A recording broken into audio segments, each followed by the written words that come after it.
ustedes, Fernando Masi. Bueno, muy buenas tardes a todos y a todas. Creo que la juventud en casi todas las épocas y en casi todos los países siempre ha sido un momento de lucha contra las injusticias, un momento de resistencia, un momento de mucha creatividad y un momento de utopías. El movimiento independiente no estuvo ajeno a eso. Era la segunda mitad de los 60 cuando se empezaba a conformar este movimiento, ya diferente quizás de otros movimientos porque había influencias de ideas tanto en América Latina como en Europa, de ideas progresistas con todas sus modalidades. El movimiento independiente se inicia incluso con publicaciones de carácter cultural, artístico, de análisis de la realidad nacional. Y tenía, es decir, el movimiento independiente era un movimiento gremial estudiantil, era un movimiento que pretendía ser un proyecto político y era un movimiento en donde se concentraban las nuevas manifestaciones de la cultura y el arte en el Paraguay. Como gremio estudiantil, el movimiento independiente ocupó ese lugar que los partidos tradicionales habían dejado en las universidades. Hay que acordarse de que en ese tiempo habían solamente, no las 52 que tenemos ahora, pero habían solamente 2 universidades, la Nacional y la Católica, con cada una de sus unidades pedagógicas y sus centros estudiantiles. La lucha del movimiento independiente era no permitir, por un lado, que el Partido Colorado oficialista y la dictadura se apodere de los centros de estudiantes, que lo estaba haciendo en casi su totalidad, y que adormezca a los estudiantes a través de ese apoderamiento de los centros. Esa era una lucha muy importante, pero no acababa solamente en tratar de mantener esa independencia de los centros, que en la Universidad Nacional, por ejemplo, los íconos eran la Facultad de Medicina, la Facultad de Ingeniería, y en la Católica la Facultad de Filosofía, la Facultad de Ciencias Contables y Administrativas. Lo otro era que el movimiento estudiantil, como gremio, también se proponía mejorar la calidad académica de los programas y no hacer que también el adormecimiento entrara a través de esos programas, sobre todo en lo que tenga que ver con ciencias sociales. El movimiento independiente como proyecto político también fue importante porque esa dirigencia intelectual que surgía a fines de los años 60 y que se convirtió en la dirigencia más tarde de ya un conformado movimiento independiente, tenía en mente un proyecto político. Organizaba seminarios y reuniones con los dirigentes de todos los independientes de todos los centros de la Católica y de la Universidad Nacional para discutir la realidad nacional, para discutir y para no, sobre todo, alinearse con los demás proyectos políticos que hacían el juego a la democracia. Al estronismo, que tenía una democracia de fachada, ¿verdad? Con elecciones en donde la oposición siempre iba a ser minoría y donde el dictador ya se sabía con anticipación que ganaba con el 80 o 90% de los votos. Eso el movimiento independiente no lo quería. Quería un tercer espacio y quería un proyecto político. Pero los años iban pasando y ese proyecto político no se iba concretando. Varios de los componentes del movimiento independiente aceptaron otro proyecto político que surgía tanto desde dentro del movimiento independiente universitario como de las ligas agrarias, que fue la organización político-militar denominada OPM. Y en su carácter incipiente cayó la OPM, cayó también mucha gente del movimiento independiente, y mucha gente finalmente fue reprimida en el año 1977 con lo cual prácticamente el movimiento independiente como proyecto político terminaba. Dejaba algunas semillas para que en los años 80 otra gente, y sobre todo desde ciertos centros de estudiantes, habría que analizar si seguía o no seguía eso, pero se creó un nuevo movimiento en la década del 80, ya cuando comenzaba la decadencia del estronismo con la Federación de Estudiantes, Federación de Estudiantes Universitarios del Paraguay, FEUP. Pero el movimiento independiente, y para terminar, tenía en su seno al nuevo cancionero, tenía en su seno a los artistas del teatro, tenía en su seno a los principales representantes de las artes plásticas, y por lo tanto, y sobre todo, y ese era un lugar también de resistencia, no solamente de manifestación cultural, sino que un lugar de resistencia frente al tipo de cultura que nos quería imponer la dictadura y que no tenía la creatividad para poder entrar en ese campo.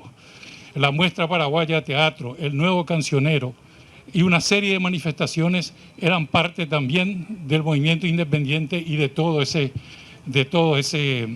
sentir de la década del 60 y la década del 70 en términos estudiantiles y de profesionales jóvenes en el Paraguay.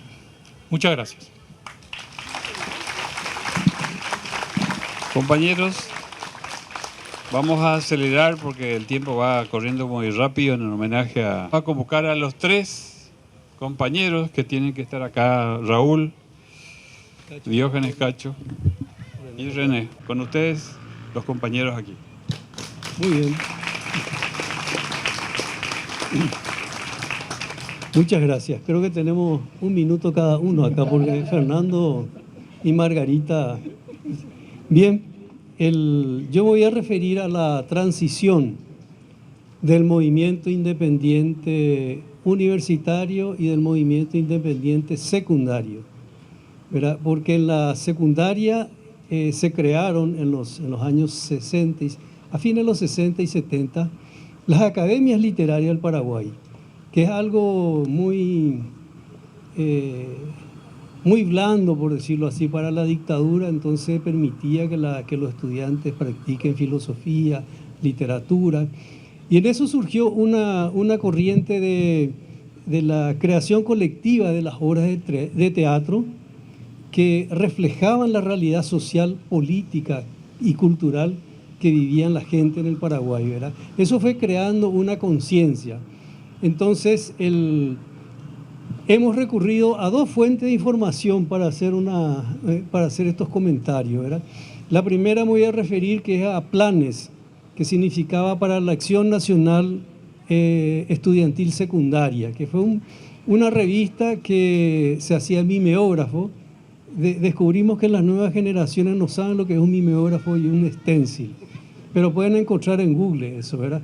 Entonces, se llevaba adelante ese tipo de intercambio de información, capacitación sobre la realidad nacional.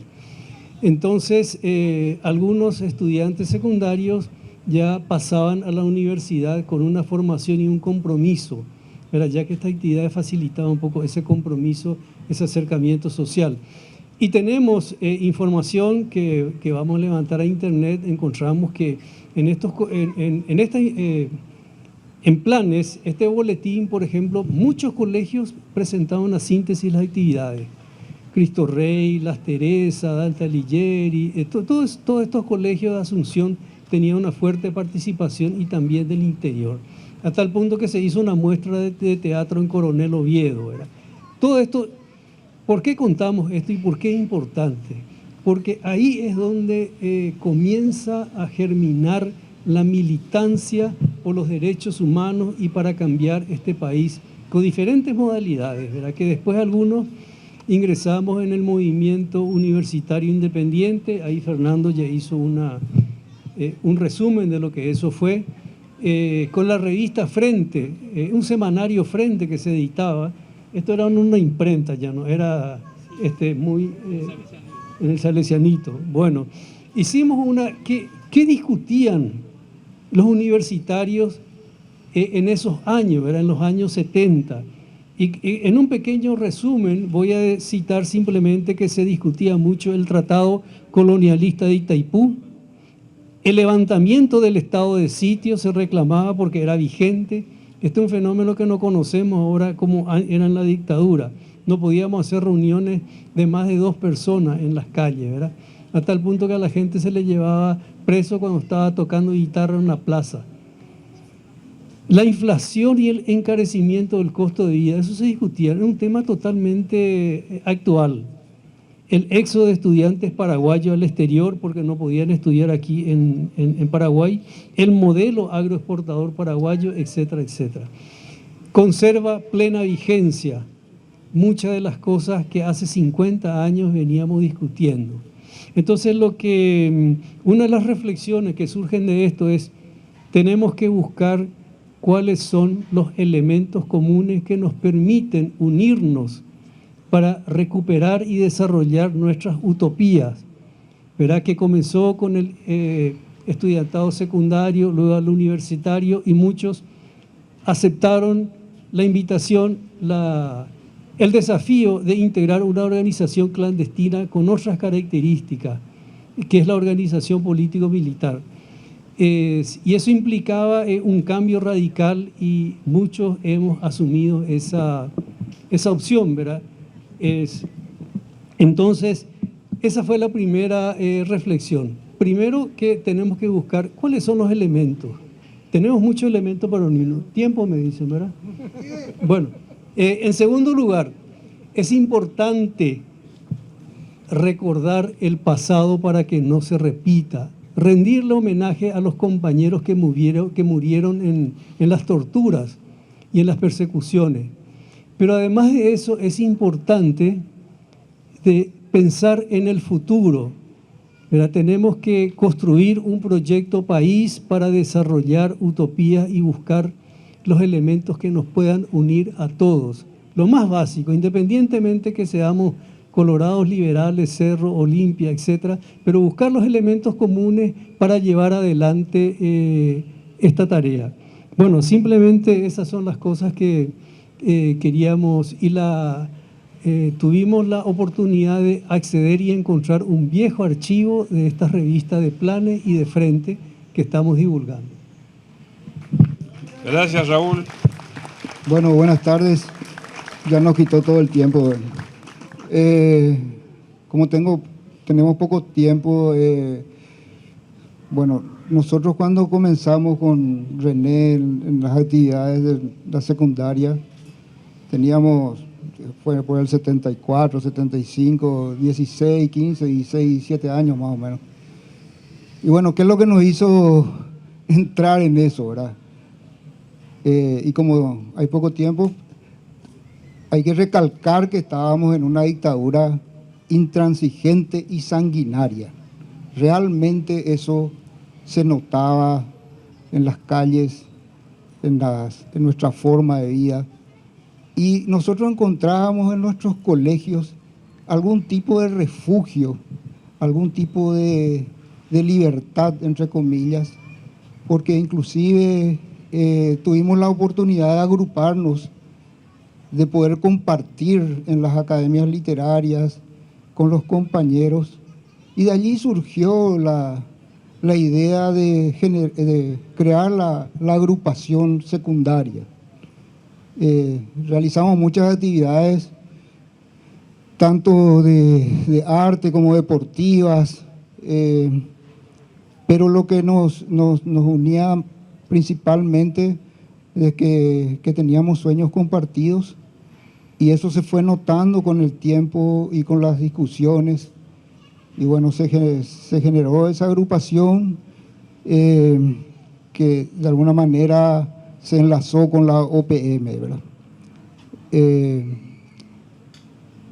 Esa experiencia fue prácticamente liquidada con los acontecimientos del 76, y bueno, el mensaje que queríamos dar para los jóvenes es realmente perseguir esas ilusiones, esos sueños, esas utopías, Creo que el Papa Francisco hablaba de gerenciar las utopías y no los miedos, porque nosotros también tuvimos miedo, mucho miedo.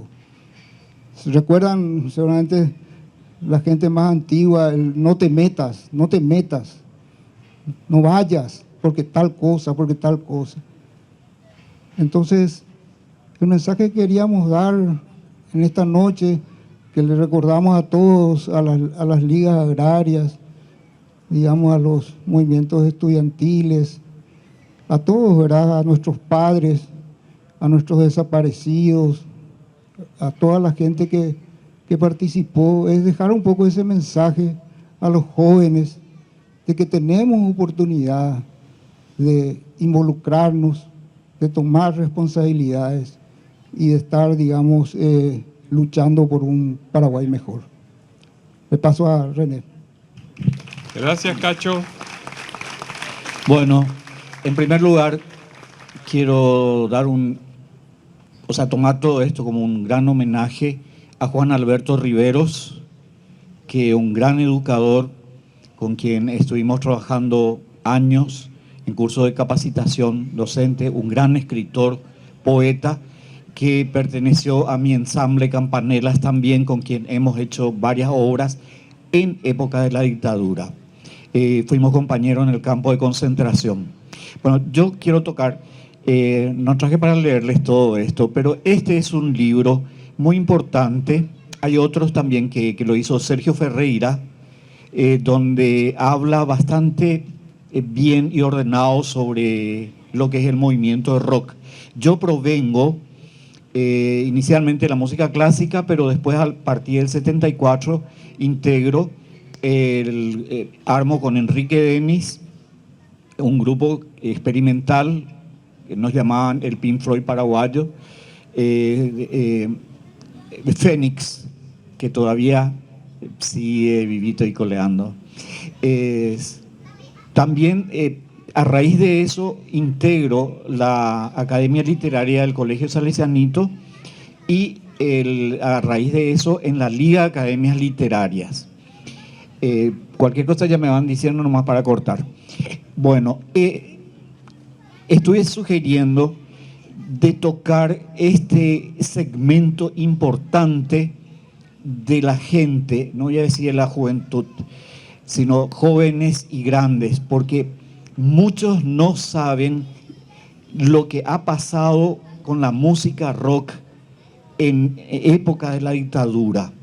Me suelen llamar de las universidades, tanto de acá como de afuera, o para simposios, para contar un poco lo que pasaba. Era apasionante, porque era, ser rockero, tener el pelo largo, era todo un desafío. Éramos medio anárquicos, pero sabíamos bien que nos iban a agredir, nos iban a tirar piedras, nos iban a escupir, nos iban a decir putos. Y drogadito tanto no era en ese tiempo, pero sí putos, eso luego era. Nos agredían. Tener el pelo largo y pertenecer al movimiento de rock, había que tener huevos y ovarios para las chicas de ese tiempo. Teníamos todo un sistema de seguridad, aunque no lo crean, en donde para Pití Segunda nos reuníamos en la vereda de Chopeto, Almeida, tomábamos guaú, tereré, pero era nuestro internet. Ahí cada uno llevaba libros, discos, informaciones, y el ser rockero en ese tiempo no era solamente música. Había que saber de cine, de teatro, de plástica, de todo. Y yo tenía un seudónimo que era el Marcianito, porque no entendían qué es lo que pasaba conmigo. De repente aparecía y desaparecía porque ya estaba empezando a militar en lo que iba a ser la OPM. Realmente yo estaba en la agrupación secundaria, y muchas veces que venían la gente del Colegio Nacional y otros venían preparados para garrotearnos, Y a veces las reuniones reales lo teníamos en otro lado, pero una reunión oficial de la Liga de Academias Literarias lo teníamos en el Salesianito. Bueno, en fin, mucha gente y muchos movimientos como Arapuajú y otros que no eran tanto del rock nacional, pero que como Flecha y Ñamandú y otros que estamos, ¿cómo es? Sí, conectados. Entonces, a partir de lo que era el movimiento de rock, y que muchos no saben, y era toda una forma de resistencia, y a veces somos olvidados, lo que provenimos del rock, ¿verdad? Y lo de la música, era una postura de decir, estoy acá, miren mi pelo, miren mi pelo. Nos escupían, aún así sabíamos que no iba a ser fácil, pero está el grupo Arapuajú, que era toda una organización. Bueno, en fin, quería dar ese testimonio de que mucha gente que pertenecían a ese movimiento y que fortalecieron todo lo que iba a ser después también, porque hubo gente del movimiento de rock que estuvo en la OPM, como Carlos Salaverry, por ejemplo, y ahí dicen como que a mí en el 76, cuando me agarraron, que se truncó mi carrera. Mentira, ahí empezó más fuerte, y empezó más fuerte. Ya estudiaba piano antes y ya estaba con Fénix, pero alguien que hizo que sobreviviera física y mentalmente es Raúl, que también perteneció, no tocando música, pero fue mi primer profesor de guitarra. Y ahí adentro empecé a componer obras, porque los que estábamos, decíamos, en el penal de Emboscada, justamente recuerdo una vez que estábamos haciendo teatro con Celsa, la señora Gladys Mancuello y otro, Carlos Salaverry, que el que sobrevivía tenía que dar testimonio, porque nadie sabíamos si íbamos a sobrevivir o no. Gracias a Raúl, que me dio las primeras lecciones de guitarra, que compuse varias obras a partir de ahí, mi menor, sol, la, do, tengo varias obras. Y era dejar en testimonio. Nos prohibían poemas, dibujos explícitos que me podían prohibir de hacer música instrumental, que es lo que sigo haciendo. Y estoy tan agradecido a la gente del movimiento de rock nacional, porque cuando yo salí, y ya voy cerrando, sí, Carlito, vos también, que me cantabas tanto, me acuerdo, gracias a las canciones de los Beatles, salíamos y venía la gente y se cruzaban de vereda. La gente del rock no. Nunca me dijeron, te torturaron, te pegaron, que esto, que yo. Mira, ¿sabes qué, René? Acá tenés instrumentos, tenés músicos. Chester Pizuela, Roberto Thompson, Albo Spino, Alcy Rock y otros. Bueno, vení acá, sigamos trabajando. Y bueno, el rock va creciendo y es bueno que se sepa que también estuvimos en la resistencia. Muchas gracias a todos. Excelente, René.